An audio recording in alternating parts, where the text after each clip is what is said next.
Hello, everybody. Welcome to today's reading through the Bible in 365. Today we are going to be focusing on Micah chapter 4 and 5 and Revelation chapter 12. So we're going to get started in Micah with chapter 4. In the last days, the mountain of the Lord's house will be the highest of all, the most important place on earth. It will be raised above the other hills, and people from all over the world will stream there to worship. People from many nations will come and say, "Come, let us go up to the mountain of the Lord, to the house of Jacob's God. There he will teach us his ways, and we will walk in his paths." For the Lord's teaching will go out from Zion, his word will go out from Jerusalem. The Lord will mediate between peoples and will settle disputes between strong nations far away. They will hammer their swords into plowshares and their spears into pruning hooks.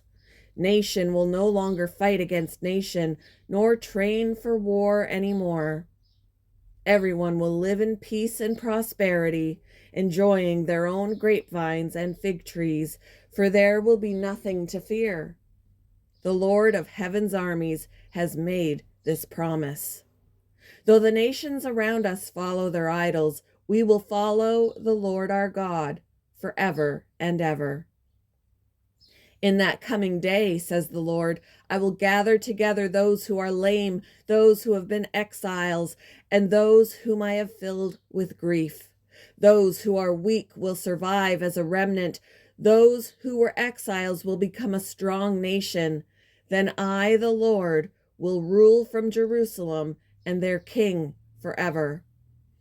As for you, Jerusalem, the citadel of God's people, your royal might and power will come back to you again. The kingship will be restored to my precious Jerusalem.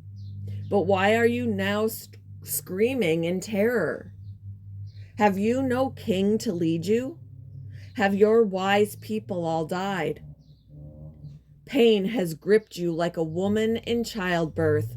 Writhe and groan like a woman in labor, you people of Jerusalem, for now you must leave this city to live in the open country. You will soon be sent in exile to distant Babylon, but the Lord will rescue you there. He will redeem you from the grip of your enemies. Now many nations have gathered against you. Let her be desecrated, they say. Let us see the destruction of Jerusalem. But they do not know the Lord's thoughts or understand his plan. These nations don't know that he is gathering them together to be beaten and trampled like sheaves of grain on a threshing floor. Rise up and crush the nations, O Jerusalem, says the Lord. For I will give you iron horns and bronze hooves, so you can trample many nations to pieces. You will present their stolen riches to the Lord, their wealth to the Lord of all the earth. Chapter 5. Mobilize, marshal your troops. The enemy is laying siege to Jerusalem. They will strike Israel's leader in the face with a rod. But you, O Bethlehem Ephrathah, are only a small village among all the people of Judah. Yet a ruler of Israel, whose origins are in the distant past, will come from you on my behalf. The people of Israel will be abandoned to their enemies until the woman in labor gives birth.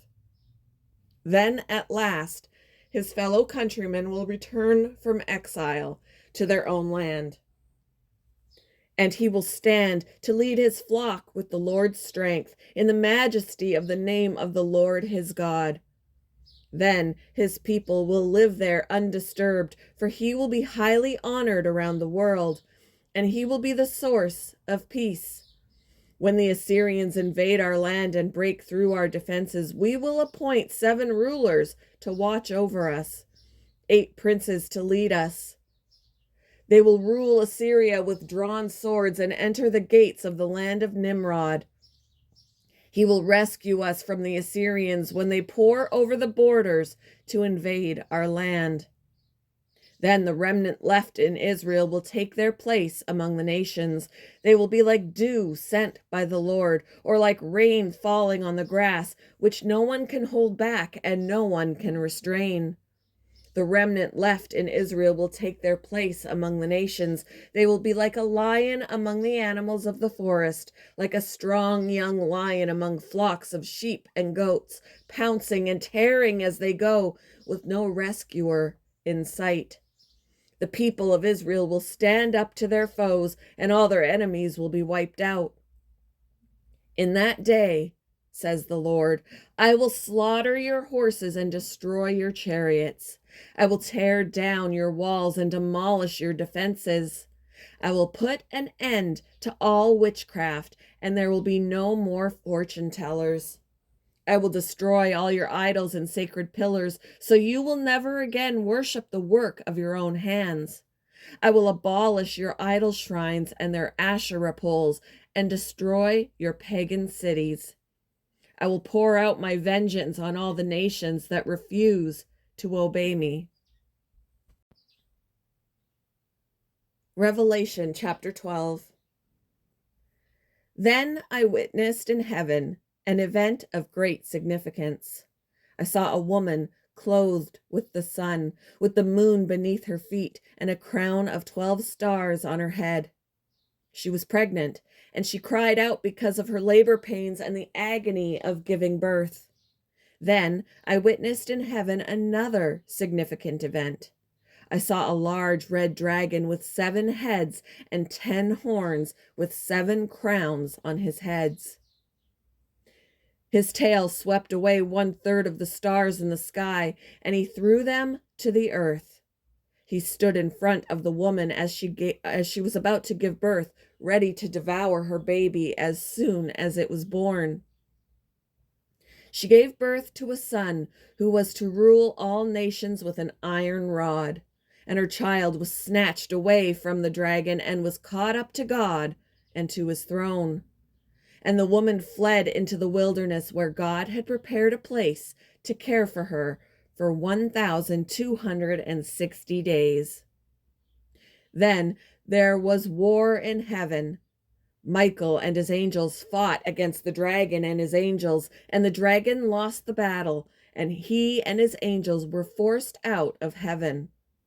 This great dragon, the ancient serpent called the devil or Satan, the one deceiving the whole world, was thrown down to the earth with all his angels. Then I heard a loud voice shouting across the heavens, "It has come at last, salvation and power and the kingdom of our God and the authority of his Christ. For the accuser of our brothers and sisters has been thrown down to earth, the one who accuses them before our God day and night, and they have defeated him by the blood of the Lamb and by their testimony. And they did not love their lives so much that they were afraid to die. Therefore rejoice, O heavens, and you who live in the heavens, rejoice. But terror will come on the earth and the sea, for the devil has come down to you in great anger, knowing that he has little time." When the dragon realized that he had been thrown down to the earth, he pursued the woman who had given birth to the male child. But she was given 2 wings like those of a great eagle, so she could fly to the place prepared for her in the wilderness. There she would be cared for and protected from the dragon for a time, times and half a time. Then the dragon tried to drown the woman with a flood of water that flowed from his mouth.